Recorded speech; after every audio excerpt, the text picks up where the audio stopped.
Another American locked up behind bars in Russia. I got to tell you, all the drama surrounding the mysterious death of Russian agitator Alexei Navalny, right? You've heard about that. We don't know how he died, but it doesn't look great that he looked good one moment and died the next in Russian custody. All this tough talk from American lawmakers after Navalny was found to have died about sanctions and about what to do about it. Yet they're quiet after the arrest of an American, a 33-year-old ballerina from Los Angeles, Ksenia Karelina. Now, originally she's from Russia, but now she's living in the U.S. She is a U.S. citizen. Karelina was charged with high treason for $50 to a pro-Ukraine tragedy. This isn't about a Ukraine charity. It's not about treason. It's about a middle finger to the United States. She's facing 2 decades in prison.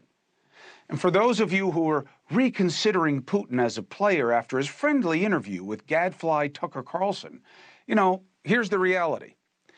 Your fellow American was arrested at the same time that Putin was doing the interview. This is who the guy is. That should not be a question.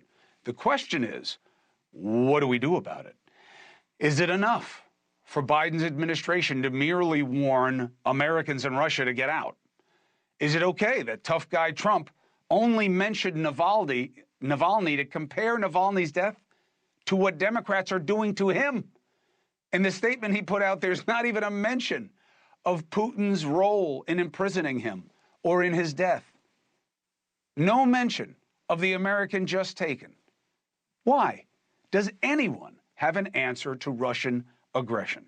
Let's talk about what we should do with former ambassador to Ukraine. Bill Taylor understands the Russia-American dynamic all too well. It's good to see you again, Ambassador.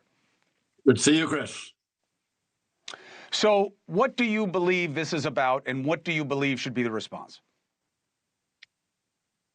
This is about what's going on in Russia today. As you just said, Putin is more repressive, more oppressive to anyone there, whether they be Americans or Russians, than any time in our memory.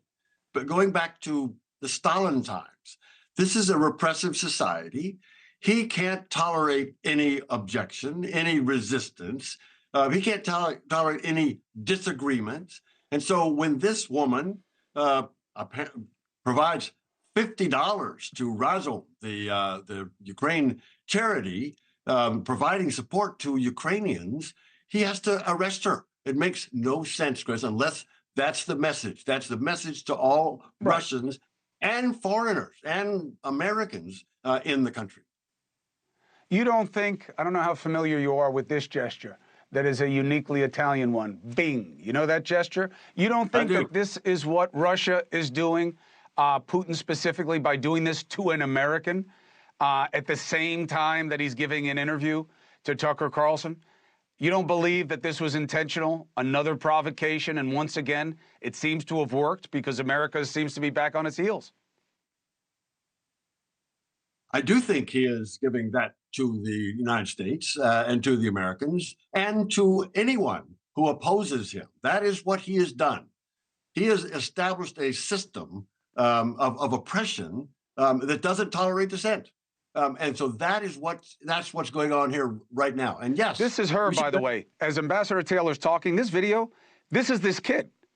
They cover her eyes. They cuffed her up. She gave $50 to a charity. This is obviously a point of aggression. Now, the question is, Ambassador, what can you do about it? With Navalny's death, there was all this talk about sanctioning. We don't even know how the guy died. He's not even an American. I know it looks suspicious, but, you know, we're supposed to believe in due process in this country. But putting that to the side, what is on the table about what to do when there's an American held captive?